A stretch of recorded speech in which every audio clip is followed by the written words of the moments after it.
বাইরে সারাদিন কর্মব্যস্ত সময় কাটিয়ে সন্ধ্যাবেলায় বাড়ি ফিরে কার ইচ্ছে করে ঘর পরিষ্কার করতে? কিন্তু যতই ইচ্ছে না করুক, এটা তো মানবেন যে দৈনন্দিন ৮-১০টা কাজের মতন ঘরের সাফাইটাও একটা অত্যন্ত জরুরি কাজ।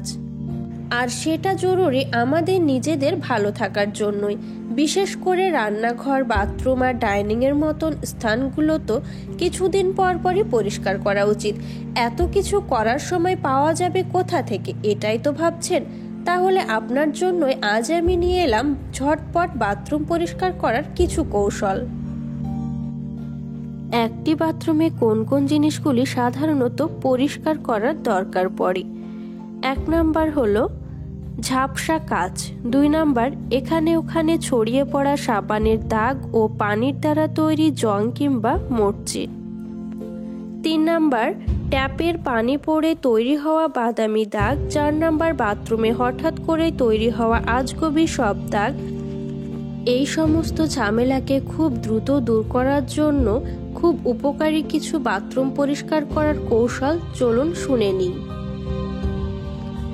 ১ নাম্বার ঝাপসা কাচ। ঝাপসা কাচকে নিমেষে খুব বেশি ডলাডলি ছাড়াই চকচকে করে তুলতে প্রথমে একটি গ্লাসে অর্ধেকের একটি বেশি ঠান্ডা পানি নিয়ে ৩টি ব্ল্যাক টি ব্যাগ তাতে চুবিয়ে নিন। এবার সেই মিশ্রণ আপনার বাথরুমে ঝাপসা কাচে ছিটিয়ে নিয়ে সেটিকে খবরের কাগজ দিয়ে মুছে ফেলুন। দেখুন কেমন দারুণ চকচকে হয়ে গিয়েছে আপনার বাথরুমের কাচ। ২ নাম্বার বাদামি ছোপ, জং কিংবা দাগ। বেসিনে বাদামি দাগ হয়ে গিয়েছে? একটি মাত্র পাত্র নিয়ে তাতে অর্ধেক ভিনেগার এবং অর্ধেক থালা মাজার সাবান মিশিয়ে নিন। এবার সেটা একটি শক্ত মুছনিতে লাগিয়ে নিয়ে দাগ পড়া স্থানে ঘষুন। দেখবেন দাগ চলে গিয়েছে। এছাড়াও যে কোনো রকমের জং কিংবা খসখসে দূর করতে খানিকটা লেবুর রস সেখানে ঘষুন। এরপর সেটাকে পরিষ্কার করে ফেলুন। এছাড়াও যদি পানির কলের ভেতরে শক্ত রকমের জং ও দাগ দেখতে পান, আপনি তাহলে একটি তোয়ালে বা কাপড় দিয়ে জং ধরা স্থানগুলো মুড়িয়ে নিন।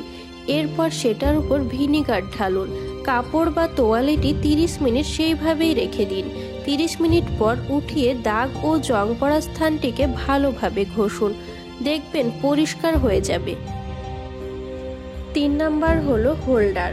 বাথরুমে বিভিন্ন হোল্ডারের দিকে প্রায় লক্ষ্যই করা হয় না। Brush holder, shampoo holder, tissue holder ইত্যাদিতেও ময়লা জমে। প্রতিটি হোল্ডার খুলে নিন। আলাদা করা যায় এমন প্রতিটি অংশ আলাদা করে নিন।